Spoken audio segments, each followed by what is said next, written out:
(8월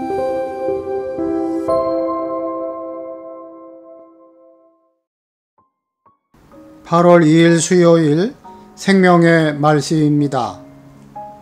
오늘 본문은 사무엘하 21장 1절부터 14절까지의 말씀입니다. 다윗의 시대에 해를 거듭하여 3년 기근이 있으므로 다윗이 여호와 앞에 간구하매 여호와께서 이르시되 이는 사울과 피를 흘린 그의 집으로 말미암음이니 그가 기브온 사람을 죽였음이니라 하시니라. 기브온 사람은 이스라엘 족속이 아니요 그들은 아모리 사람 중에서 남은 자라. 이스라엘 족속들이 전에 그들에게 맹세하였거늘 사울이 이스라엘과 유다 족속을 위하여 열심히 있으므로 그들을 죽이고자 하였더라. 이에 왕이 기브온 사람을 불러 그들에게 물으니라. 다윗이 그들에게 묻되 내가 너희를 위하여 어떻게 하랴? 내가 어떻게 속죄하여야 너희가 여호와의 기업을 위하여 복을 빌겠느냐? 하니 기브온 사람이 그에게 대답하되 사울과 그의 집과 우리 사이의 문제는 은금에 있지 아니하오며 이스라엘 가운데서 사람을 죽이는 문제도 우리에게 있지 아니하니이다 하니라. 왕이 이르되 너희가 말하는 대로 시행하리라. 그들이 왕께 아뢰되 우리를 학살하였고 또 우리를 멸하여 이스라엘 영토 내에 머물지 못하게 하려고 모해한 사람의 자손 7사람을 우리에게 내주소서. 여호와께서 택하신 사울의 고을 기브아에서 우리가 그들을 여호와 앞에서 목매어 달겠나이다. 하니 왕이 이르되 내가 내주리라. 하니라.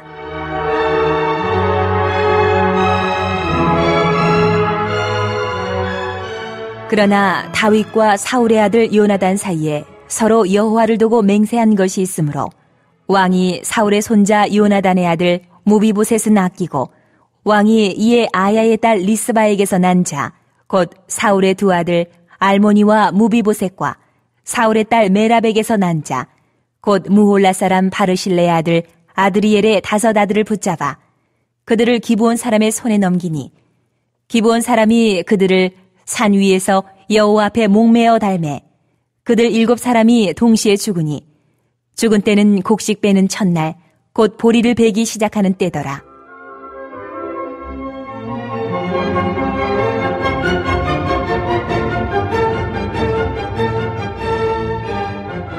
아야의 딸 리스바가 굵은 배를 가져다가 자기를 위하여 바위 위에 펴고 곡식 빼기 시작할 때부터 하늘에서 비가 시체에 쏟아지기까지 그 시체에 낮에는 공중의 새가 앉지 못하게 하고 밤에는 들짐승이 범하지 못하게 한지라.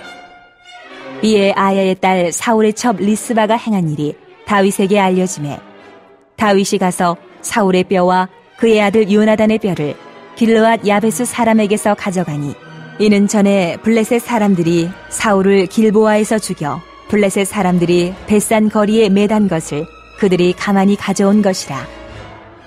다윗이 그곳에서 사울의 뼈와 그의 아들 요나단의 뼈를 가지고 올라오매 사람들이 그 달려 죽은 자들의 뼈를 거두어다가 사울과 그의 아들 요나단의 뼈와 함께 베냐민 땅 셀라에서 그의 아버지 기스의 묘에 장사하되 모두 왕의 명령을 따라 행하니라. 그 후에야 하나님이 그 땅을 위한 기도를 들으시니라. 3년 기근 이야기로 시작해서 3일 재앙 이야기로 끝나는 21장에서 24장은 마치 사무엘서의 부록과 같은 역할을 합니다. 이 부분은 다윗이 인간적인 부족함에도 불구하고 어떻게 이스라엘의 이상적인 왕으로서 역할을 할 수 있었는지를 보여줍니다. 본문의 사건은 아마도 다윗의 통치 초기의 일일 것입니다. 율법은 살인이 일어나면 땅은 그 피로 부정해지는데 이는 살인자의 피가 아니면 치유될 수 없다고 가르칩니다. 사울이 기브온 사람들을 죽인 죄는 이스라엘 땅에 3년 기근을 가져왔습니다. 기브온 사람은 가나안 정복 시기에 이스라엘을 속여 언약을 맺은 아모리 족속입니다. 그런데 사울이 맹목적인 열심으로 기브온 족속을 학살한 일이 있었습니다. 이는 명백히 언약을 파기한 것이므로 기브온 사람들의 용서를 얻지 못한다면 언약 파기에 대한 저주에서 벗어나지 못할 수 있었습니다. 이에 다윗은 기브온 사람들을 불러 이스라엘을 용서하고 복을 빌어주는 대가로 그들의 요구를 다 들어주겠다고 제시합니다. 다윗이 저지른 죄가 아니었지만 이스라엘의 기브온과 맺은 언약을 깨뜨린 셈이기에 다윗이 이스라엘 왕으로서 책임을 지고 언약의 회복을 위해 용서를 빈 것입니다. 기브온 사람들은 사울이 자기들을 학살하고 내쫓았으니 사울의 자손 7사람의 피로 그 죗값을 치러야 한다고 요구합니다. 다윗은 그들의 요구를 들어주기로 하는데 다만 요나단과의 언약을 지키기 위해 그 아들 무비보셋은 보호합니다. 다윗은 이스라엘의 왕으로서 무엇보다 하나님 앞에서 맺은 언약을 지키는데 최선을 다한 것입니다. 결국 사울의 후손 중 7명이 기브온 사람들의 손에 죽어 그 시체가 매달리게 됩니다.